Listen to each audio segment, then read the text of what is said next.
सह्याद्री साखर कारखाना 1,00,000 litre ethanol निर्मिती प्रकल्प कार्यान्वित करणारच आमदार बाळासाहेब पाटील.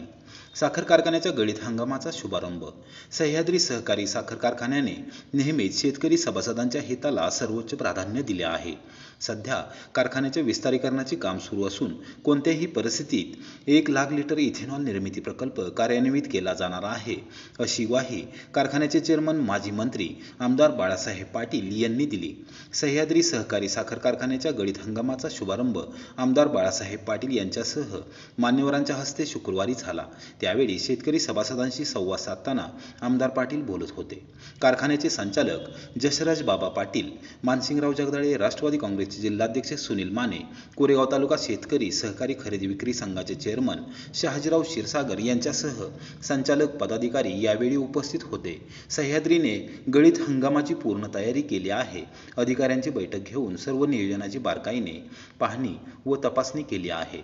कमीत कमी नुकसानीत पूर्ण क्षमतेने कारखाना चालविला जाणार असून साखर उद्योगापुढे अनेक अडचणी असल्या तरी सह्याद्री सर्वात अग्रेसर राहून शेतकरी सभासदांचा विश्वास कायम ठेवेल, असेही आमदार पाटील यांनी स्पष्ट केले. यावेळी त्यांनी कारखान्याची व गळीत हंगामाची सर्व माहिती शेतकरी सभासदांना दिली. यावेळी मान्यवरांची भाषणे झाली. सुनील माने भैया,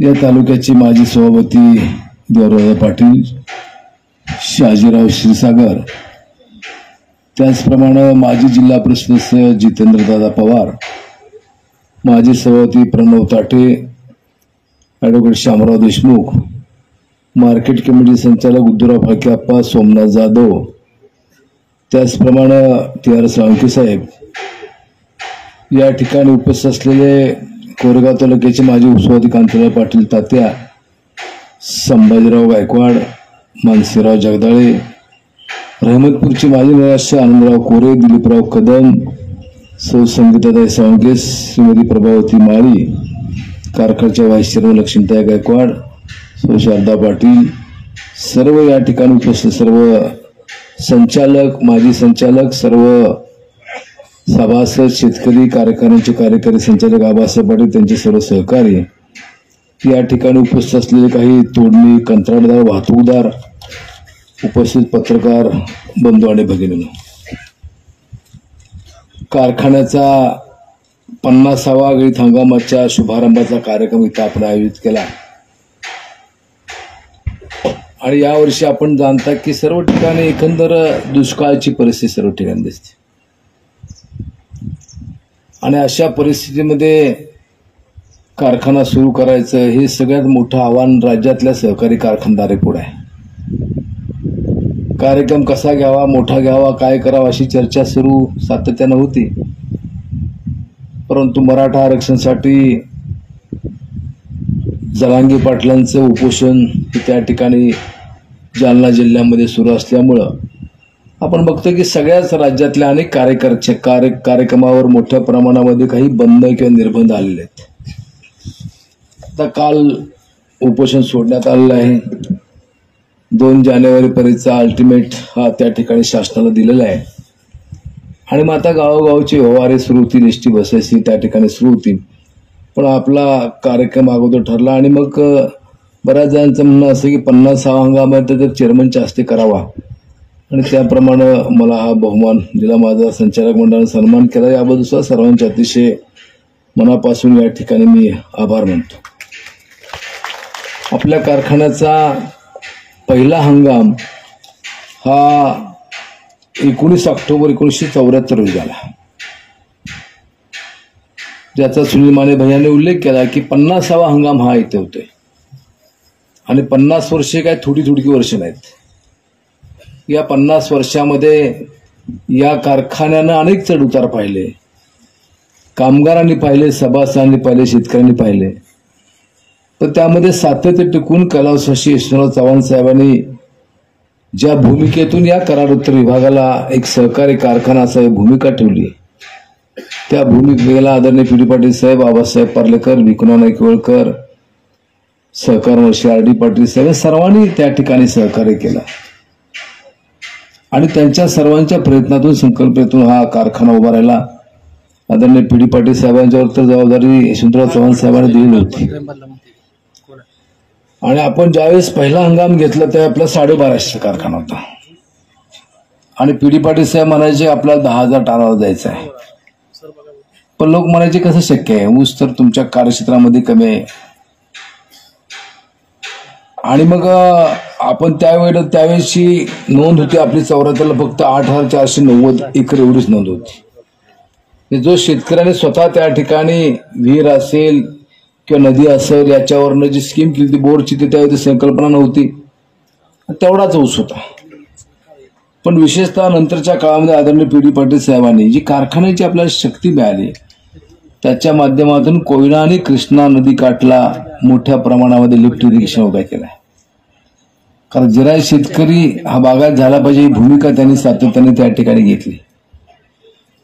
आरफळ कॅनलच्या माध्यमातून मसूर असेल कोरेगाव तालुक्याच्या काही भागामध्ये पाणी आलं आणि मग त्याच्या उलट्या बाजूला म्हणजे पूर्वेला सुद्धा पाणी उचललं पाहिजे यासाठी धनगरवाडी हनबरवाडी योजनेचा आपण सातत्याने पाठपुरावा केला.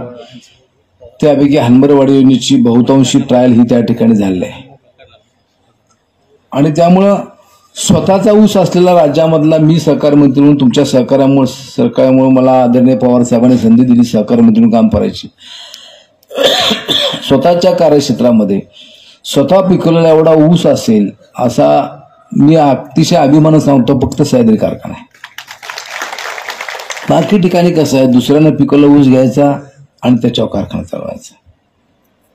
पण झोनबंदी उठलेली आहे, त्याचा त्या ठिकाणी काही लोक मोठे उहापोह त्या ठिकाणी करतात, पण स्वतःहून पिकवला योग. त्यामुळे आम्ही संचालक म्हणजे त्रागा करतो की आम्ही थोडंसं मनस्ताप व्यक्त करतो की रस्त्यानं जाताना येताना सह्याद्रीच्या उलट्या दिशेला जर काय एखादा ट्रॅक्टर निघत असेल तर वाईट वाटतं मला. आमचा हक्क तुमच्यावर नाही, तुम्हाला अधिकार आहे, पण एक नैतिकता म्हणून आपण याचा विचार करणं गरजेचं आहे.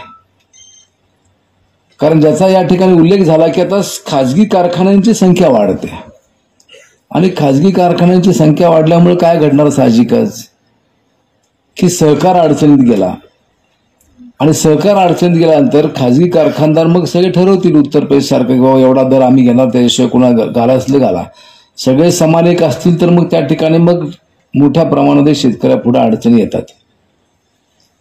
सुनील माने भैयाने उल्लेख केला की त्यामध्ये विशेषतः गुजरात त्यांनी राज्याचं नाव घेतलं नाही, गुजरातमध्ये सगळे कारखाने सहकार्य 16च्या 16 तिथं खाजगीला परवानगी नाही. त्याचप्रमाणे तिथं डेअरी सुद्धा सहकारी डेअरी त्या ठिकाणी आहेत. त्यामागे त्यांचा शेतकरी हा सक्षम झालेला आहे. आता आपण काय करतो, बऱ्याच वेळा गुजरातची चर्चा करतो, तो दर येत असताना तो तोडणी वाहतुकीसह दर त्या ठिकाणी येतो. पण त्यांची दुसरी बाजू अशी आहे की गुजराती लोक सगळ्या देशामध्ये सर्व जगातल्या देशामध्ये आहेत आणि मग तिथला शेतकरी काय करतो, ऊस पिकवायला कोणाला तरी सांगतो आणि पैसे घ्यायला येतोच असं नाही, ते पैसे कारखान्याकडेच असते बरेच पडून, मग जेव्हा गरज लागेल त्या ठिकाणी तो पैसे घेत असतो. आणि त्यामुळं सहकाराचे कारखाने असल्यामुळे तिथली एकंदर आर्थिक स्तर निश्चित त्या ठिकाणी वाढलेला आहे. तर देवरादांनी सांगितलं की शेवटी कारखाना चव्हाण साहेबांच्या विचारातून उभा राहिला आणि तीच भूमिका आपल्याला सर्वांना पुढे न्यायचं आहे. आता जी हनबरवाडी योजना आहे, धनगरवाडीचं कामही त्या ठिकाणी अंतिम टप्प्यात आलंय आणि त्यामुळे चांगल्या प्रकारचं बागायत वाढायला मदत ही निश्चित त्या ठिकाणी होणार आहे. आता एक संकट वेगळं आलंय, नवं आलंय, आपल्याला अनेकांना कल्पना नाही. पाणी जे धरणाचं असतं, मग धोम असेल, कनेर असेल, कोयना असेल, उरमुडी असेल, याचं त्या ठिकाणी वापर कोणत्या तालुक्याला, कोणत्या कॅनलला, कोणत्या नदीला किती व्हावं हे ठरतं आणि त्याप्रमाणे रिझर्व्ह पाणी असतं. आज आपली अवस्था, पाऊस कमी आहे गोष्ट खरी आहे, पाऊस कमी आहे ही गोष्ट खरी आहे, पण तरी सुद्धा कृष्णा नदीचं पात्र जो व्हायचं थांबलेलं आहे आणि हे नोव्हेंबरमध्ये ऑक्टोबरमध्ये घडलेलं आहे. तुम्ही काय म्हणाल, पाऊस पडला नाही म्हणून नदी त्या ठिकाणी प्रवाह खंडित आहे, असं नाही. आता असं आहे की जी एक म्हण आहे, ज्याच्या हाती ससा तो पारधी, तशा प्रकारे काही नेते मंडळींनी त्यांच्या भागामध्ये, ठीक आहे तो स्वभाग दुष्काळी भाग आहे, पण मूळ योजना होत असताना 4 माही का 8 माही याचा विचार न करता पाणी त्या ठिकाणी नेलं जातं आणि मग आपल्या हक्कावर त्या ठिकाणी अतिक्रमण होते आणि म्हणून आज काही शेतकरी आपल्या भागातले काही नेते मंडळी हे मान्य जिल्हाधिकारी महोदयांना भेटणार आहेत. कारण परवाच्या मागच्या महिन्याच्या 29 तारखेला एक दिवस आदल्या दिवशी मिटिंग झाली आणि दुसऱ्या दिवशी कारखाना JR काढला आणि जे पिण्यासाठी पाणी असतं त्या नावाखाली काही तालुक्यांना त्या ठिकाणी पाणी देण्यात आलं आहे. आणि मग भविष्यामध्ये हे फार मोठं संकट आरफळा असेल, कृष्णा नदी असेल, कोयना असेल, यावर मोठं संकट आहे. कोयनेचा एक प्लस पॉईंट कुठला कोयना नदीचा, तर त्यांच्या कायद्याप्रमाणे 26 TMC पाणी हे पूर्वेला म्हणजे आपल्या कराड आणि सांगलीला सोडावंच लागतं. फरक काय केला त्यांनी की त्या ठिकाणी त्या खाली एक जनरेटर बसवलंय आणि तिथे वीज तयार करून ते मग पुढे पाठवतात. तेव्हा ती नदी चार्ज व्हायला मदत होते. आणि म्हणून हे संकट मोठं, यासाठी सुद्धा आपल्याला जागरूक राहून काम करणं हे आवश्यक आहे. या वर्षीचा जर विचार आपण केला तर साधारणपणे 21,576 हेक्टर एवढी ऊसाची नोंद आपल्याकडे आहे. आणि हे सर्व ऊसाचं गाळप करणं आपल्या सर्वांच्या पुढचं आव्हान आहे. गेल्या 2-3 वर्षामध्ये आपण सातत्यानं बघतोय की ऊस शेवटी काय होतंय की मग लवकर गेला पाहिजे. प्रत्येकाला वाटतं, मला असं वाटणार की माझा ऊस लवकर गेला पाहिजे. पण शेतकरी येतात, काही तक्रार करतात की ऊस माझा मागं राहिला, मुद्दाम ठेवला. आम्ही सांगतो मला कुणाचा गेला अगोदरच लिहून दे. मग म्हणतात कशाला त्याच्या फोटो पाहायचा. म्हणजे आम्हाला तुम्ही दोष देता की तुमच्यात घडलं आणि नाव द्या म्हणलं की त्याच्या पोटाची तुम्हाला आठवण येते. माझं स्पष्ट मत आहे, सहकार्य तत्व आहे. चेअरमन असेल, व्हाईस चेअरमन असेल, संचालक असतील, अधिकारी असतील, सभासद, शेतकरी, त्याला सगळ्यांना एकच नाही. हे सहकार्याचं मूळ तत्व आहे. आणि म्हणून याचा विचार आपल्याला करायला पाहिजे. तुमच्या सगळ्यांच्या आग्रहात खातर आपण विस्तार करायचा निर्णय हातामध्ये घेतला. ते काम सुरू मध्यंतरी वादळ आलं, त्यामुळे नुकसान झालं. पण मूळचा प्लॅन्ट आपला जो आहे तो चांगला सुस्थितीमध्ये आहे. गेल्या वर्षी काही अडचणी आल्या त्या आम्ही दूर केल्या त्या ठिकाणी. तेव्हा तिथं चांगल्या प्रकारचं गळीत होईल. यंत्रणा सुद्धा चांगल्या प्रकारची यंत्रणेचे आपण त्या ठिकाणी भरलेले आहे. आणि त्यामध्ये साधारणपणे जर बघितलं आपण तर ही यंत्रणा स्पीडनं येणं आवश्यक होतं. पण 1 तारखेपासून सरकारनं कारखाने सुरू करायला परवानगी दिली आणि 1 तारखेपासून परवानगी त्या ठिकाणी दिल्यामुळं मग कारखाने सुरू आहेत. आता काही जणांनी 1 महिना अगोदर चालू केले. आता का चालू केलंय तर त्यांना क्रशिंग लायसन्सची गरज नाही. राज्यामध्ये 5-50 कारखाने असे आहेत की जे गुळ पावडर या नावाखाली त्या ठिकाणी कारखाने चालू करतात आणि ते पॅन बसून साखर तयार करतात आणि ती साखर विकतात. कायद्याच्या विरुद्ध आहे. पण आता कसं आहे की सरकार पक्षात असल्यामुळे सगळं चालतं सगळ्यांचं. पण मी तुम्हाला ठामपणे सांगतो, कुणाचं वाईट चिंतन माझ्या आयुष्यात मी कधी चिंतलं नाही. पण जो सह्याद्रीचं वाईट चिंतो ना, सह्याद्री कारखान्याचं, त्याचं काय भलं होणार नाही. मग कायदेशीर काही गोष्टी त्या ठिकाणी सुरू आहेत, काही कारखान्याचे अटॅचमेंट झालेले आहे. आमचं म्हणणं असं आहे की आम्ही पिकवलेलं ऊस, आमची मालकी नाही, पण सहकार आहे, त्यामध्ये ताकद फार आहे. आणि म्हणून त्यासाठी सहकार्य होणं आपणा सर्वांच्याकडून मी अपेक्षित या ठिकाणी घेतो. थोडंसं कसं होतंय की मग इतर कारखाने काय करतात की तुम्हाला इतर सवलती काय देत नाहीत, आपण सवलती देतो, पांदीसाठी सहकार्य करतो. पण मी आता नवीन टॅक्ट केलेलं आहे की त्या पांदीतनं किंवा त्या पाईपलाईन टाकल्यानंतर सह्याद्रीला किती ऊस येईल बघतो मी. नाहीतर सहकारी कारखान्याला पाईप द्यायच्या, त्यांनी रस्ते करायचे आणि ऊस खाजगी कारखान्याला, हे आपल्याला परवडणार नाही. साखर आपण देतो, साखर इतर कारखाने काय करतात, बाहेर ऊस घातला की त्याचं कार्ड लॉक करतात, आपण लॉक करत नाही. पण कधी त्याचा विचार करावा लागेल ना त्याचा कधीतरी. मग प्रामाणिक शेतकऱ्यांच्यावर अन्याय का आपण करायचा आणि उलट आणि त्याचं आपण संचालक मंडळानं आम्ही ऐकून घ्यायचं, हे बरोबर नाही. आणि त्यामुळं यावर्षी माझी आपल्या सर्वांना अतिशय, मी जनरल सेवेला सांगितलं, आजही सांगतो, आपला स्वतःचा आपल्या पै पाहुण्याचा मित्राचा ऊस हा सहकारी कारखान्यालाच त्या ठिकाणी गेला पाहिजे, या दृष्टीनं आपण सर्वांनी त्यांना विनंती करायला पाहिजे. आम्ही सहसंचालक सर्वजण गावोगाव फिरून ते सांगणार आहोत. तर त्याचा विचार आपण करा. कारण मी मोठेपणा म्हणून सांगत नाही, पण सहकारी कारखान्यामधलं मानांकन म्हणून आपल्या कारखान्यात पाहिलं जातं.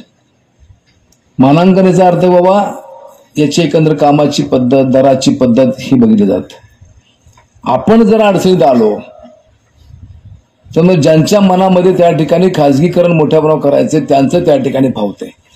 आणि मग त्या दृष्टीनं आपण सर्वांनी सहकार्य करणं आवश्यक आहे. गाळप क्षमता करत असताना आपली जी जुनी मिल होती 2200 मेट्रिक टनाची, ती आता आपण त्याचे आता गव्हाण पूजन केलेलं आहे, ती चालणार आहे, पलीकडची चालणार आहे. पण ज्यावेळेस आपला मूळ प्लांट चालू होईल त्यावेळी लहान मिलन 74 सालचा बॉयलर आपण बंद करणार का, त्याचा मेंटेनन्स वाढतोय. आणि असं एकंदर आपण 11,000 टनानं गणित त्या ठिकाणी करणार आहे. मला खात्री आहे की 11,000 टनानं सुद्धा भविष्यामध्ये जास्त पाऊस पडला तर भागणार नाही, कारण ह्या 2 योजना आल्यानंतर भविष्यात काय करायचं आपण विचार करू आपण. पण मी एवढं सांगतो की आपल्या सर्व शेतकऱ्यांचा ऊस त्या ठिकाणी गळीत करण्याची नैतिक जबाबदारी आमची त्या ठिकाणी आहे आणि त्यामुळं चांगल्या प्रकारचं काम त्या ठिकाणी राहील. आपण बघितलं तर यंदा पाऊस कमी असल्यामुळं जी नोंद आहे त्यामध्ये आपल्याकडे 8,354 हेक्टर अडसाली आहे, 1,891 एकर पूर हंगाम आहे, 990 हेक्टर हा सुरू आहे आणि 10,299 हा खोडवा आहे. खोडव्याची वाट ज्या प्रमाणामध्ये त्या ठिकाणी आहे त्या प्रमाणामध्ये त्या ठिकाणी त्याची वाढ झालेली आहे. त्याचा परिणाम त्या ठिकाणी होणार आहे. लोड शेडिंगचं संकट आपल्यावर सर्वांच्या पुढे मोठ्या प्रमाणात त्या ठिकाणी आहे. आणि अशा ह्याच्यामध्ये आपल्याला हे सहकारामध्ये, या सहकारामुळे शेतकऱ्याला सन्मान दिला आणि स्थानिक रोजगार सुद्धा निर्माण आपण त्या ठिकाणी केला. पूर्वी कारखान्याची एक स्कीम होती की मेडिकलला जी शेतकरी कुटुंबातली मुलं जातात त्यांना त्या ठिकाणी सहकार्य करायचे, कारण मेडिकलचा खर्च त्या काळामध्ये परवडत नव्हता, अजूनही परवडत नाही. पण त्याच्या माध्यमातून सुद्धा काही डॉक्टर्स, त्याचा या ठिकाणी उल्लेख झाला, ते चांगल्या प्रकारचे डॉक्टर्स निर्माण झाले आहेत. दुसरं, आपण गेल्या वर्षी 1,00,000 लिटरचे इथेनॉलचा प्लॅन्ट उभा केलेला आहे. मूळ आपली 50,000ची डिस्टिलरी ती चालू राहणार आहे. त्यापासून RACA आपण करतो आणि त्यातून इथेनॉल आपण करू शकतो. पण निव्वळ नवीन 1,00,000ची डिस्टिलरी आपण त्या ठिकाणी गेल्या वर्षी त्याची काही दिवस ट्रायल आपण घेतली. 7-7.5 लाख लिटर आपण इथेनॉल निर्माण केलं. आता आपण बी हेवे पासून म्हणजे मोलॅसिसमध्ये अधिकची साखर पाठवून त्याच्यापासून आपण इथेनॉल करणार आहोत. पण आज आपण काही पेपर जर वाचले असते तर आपल्या लक्षामध्ये येईल की आता साखरेचं शॉर्टेज देशामध्ये सुरू आहे आणि साखरेचं शॉर्टेज सुरू असल्यामुळे इथेनॉल करावं का न करावं अशी द्विधा मनस्थिती त्या ठिकाणी अनेक लोकांची आहे. पण आपण 1,00,000 लिटरचं इथेनॉल त्या ठिकाणी 100% तयार करणार आहोत. कारखाना सुरू झाल्यानंतर बी हेवी मोलॅसिस बाजूला काढून त्याच्यापासून आपण ती प्रक्रिया करणार आहोत. त्याचा बॉयलर वेगळा आहे, त्याचं स्पेंट वॉश त्या ठिकाणी जाळलं जातं, त्यामुळे तो प्रश्न काय येणार नाही. आणि 50,000ची मूळची डिस्ट्री असे आणि हे एक्सपेन्सिव्ह कामही लवकरच त्या ठिकाणी पूर्ण होईल आणि त्याची सुद्धा चांगल्या प्रकारची ट्रायल ही त्या ठिकाणी होईल. हा इथेनॉलला दर जो होता तो गेल्या वर्षी बी हेवी पासून 60 रुपये 53 पैसे एवढा होता. आता अशी अपेक्षा आहे की नोव्हेंबर-डिसेंबरमध्ये सरकार पुन्हा याचं दरामध्ये वाढ करण्याची शक्यता आहे आणि त्यामुळे तो सुद्धा अधिकचा फायदा हा सर्व सहकारी कारखान्याने त्या ठिकाणी होणार आहे. कारखान्याचा एकंदर आपण VSI कडून ऊस तोडणी प्रोग्राम तयार केलेला आहे. या हंगामासाठी 392 ऊस तोडणी टोळ्या, 886 बैलगाड्या आणि 300 ट्रॅक्टर गाड्या, 11 तोडणी मशीन्स आता आपण उपलब्ध केले आहेत. या आंदोलनामुळे बीड आणि जालना भागामध्ये इंटरनेट सेवा बंद होती, वाहतुकीवर निर्बंध होते, त्यामुळे थोडासा यंत्रणेला उशीर झाला. पण काल रात्रीपासून गती चांगली आलेली आहे आणि ती जागा त्या जागेमध्ये बसते. माझी तुम्हाला दुसरी विनंती राहील की यंत्रणा आल्यानंतर आपल्या गावामध्ये त्याची आपण सोय करणं. स्वतः काय झालं की आता अपुऱ्या मोकळ्या जागा कमी आहेत आणि या यंत्रणे बसण्यासाठी सुद्धा चांगल्या प्रकारची पाणी असलेल्या अशा प्रकारची जागा आपण सर्वांनी उपलब्ध करून द्यावी अशी सुद्धा विनंती या निमित्तानं आपणा सर्वांना या ठिकाणी करतो.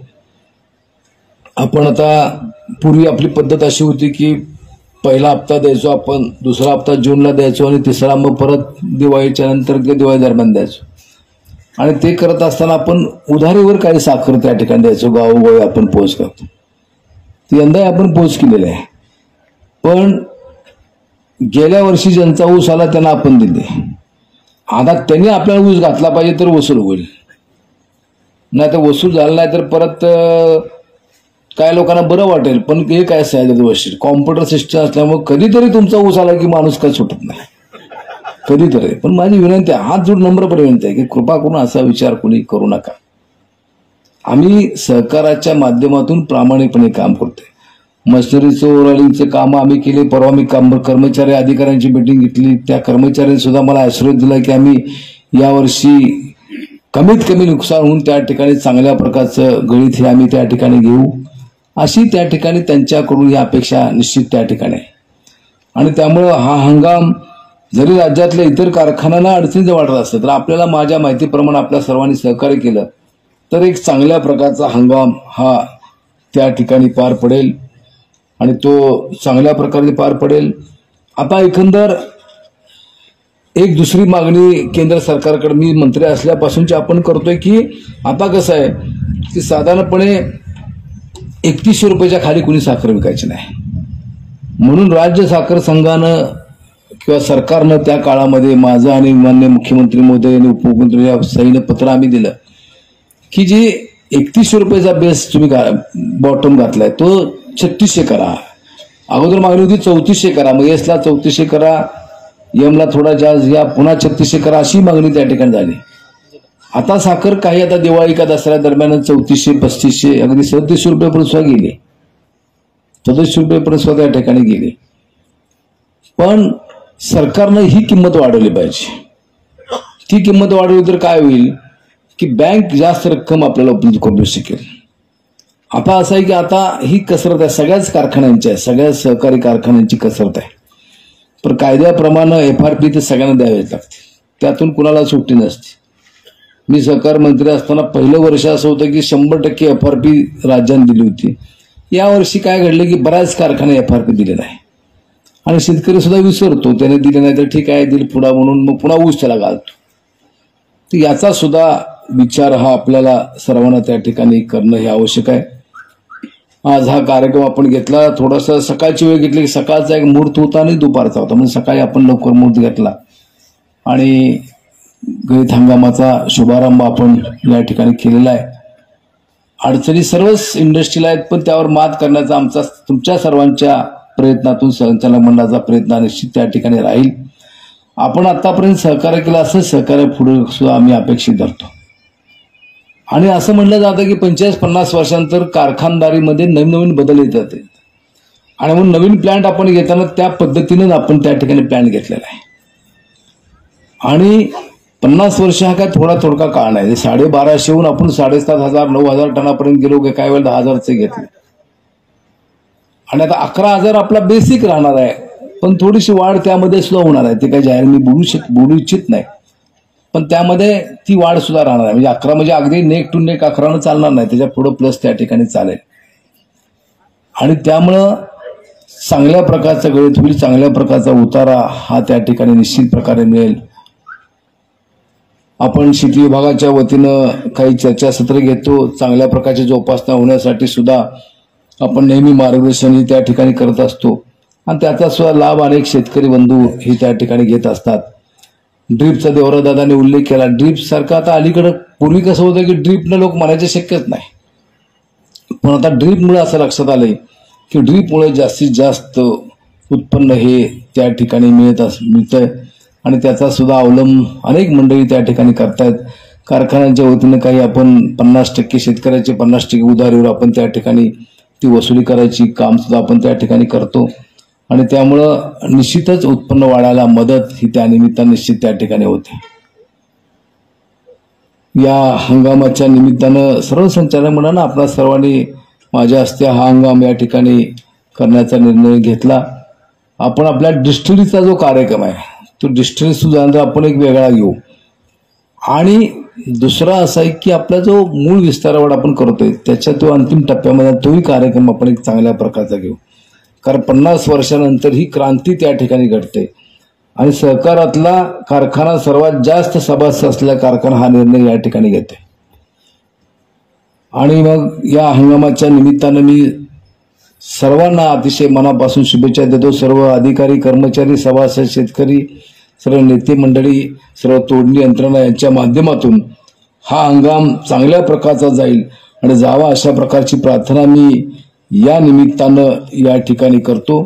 प्रत्यक्ष गळीत हंगाम सुरू होईल आणि ते सुरू झाल्यानंतर मग आपल्या लक्षामध्ये येईल की आम्ही यावर्षी काही काही बदल त्या ठिकाणी केले ते आपल्या लक्षामध्ये त्या ठिकाणी येईल. या पुलाचा उल्लेख झाला कारण बरे गेले 15-20 वर्ष मागणी होती की पूल का व्हावा. तर आपलं असं घडलं की आपला गाडी तळ जे आहे केनियार्ड आहे ते पश्चिमेला आहे आणि कारखाना पूर्वेला आहे आणि या रस्त्याची वाहतूक मोठ्या प्रमाणावर वाढलेली आहे. त्यामुळे अनेक वाहनधारक इकडून जातात, मग बैलगाडी थांबू शकत नाही, त्यांच्याशी वाद होतात, ट्रॅक्टरवाल्यांशी वाद होतात, ट्रकवाल्यांशी वाद होतात. म्हणून आपण हा निर्णय त्या ठिकाणी घेतला. राज्य सरकारनं सहकार्य त्या ठिकाणी केलं आणि त्यामुळं हा पूल या ठिकाणी येतो. आता माझ्या माहितीप्रमाणे कोपर्डेला सुद्धा रेल्वेचा ब्रिजचं काम लवकरच सुरू होईल. तिथं सुद्धा आपण प्रयत्न केला, मी व्यक्तिशः प्रयत्न केला, त्यामुळे 12 मीटर रुंदी होईल. मसूरच्या पुलाची रुंदी कमी आहे पण आपण तिथं लक्षात आल्यानंतर धामनेरच्या तुमच्या तर फार कमी आहे. मी तो स्टेट हायवे असून सुद्धा जो नॅशनल हायवेच्या ग्रेडचा आहे तिथे कमी आहे, पण तिथं रुंदी चांगली होईल, इथे रुंदी चांगली आहे. त्यामुळे या भागातनं जाणाऱ्या लोकांची चांगल्या प्रकारची सोय ही त्या निमित्तानं निश्चित त्या ठिकाणी होणार आहे. मी एवढीच अपेक्षा व्यक्त करतो की आपण सर्वांनी यावर्षी सह्याद्री कारखान्याला ऊस घालून सर्वांनी सहकार्य करावं. सगळी भरलेली वाहनं याच कारखान्याकडे यावी अशा प्रकारची अपेक्षा सुद्धा या निमित्तानं या ठिकाणी व्यक्त करतो आणि माझे शुभेच्छाचे 2 शब्द या ठिकाणी संपवतो. ते संपवत असताना आपण सर्वजण उपस्थित राहिलात, सर्व नेते मंडळी आलेत, आपण कारखान्याबद्दलचा विश्वास व्यक्त केला, याबद्दल सुद्धा आपणा सर्वांना अतिशय मनापासून या निमित्तानं मी धन्यवाद देतो आणि माझ्या शुभेच्छाचे 2 शब्द संपवतो. जय हिंद, जय महाराष्ट्र.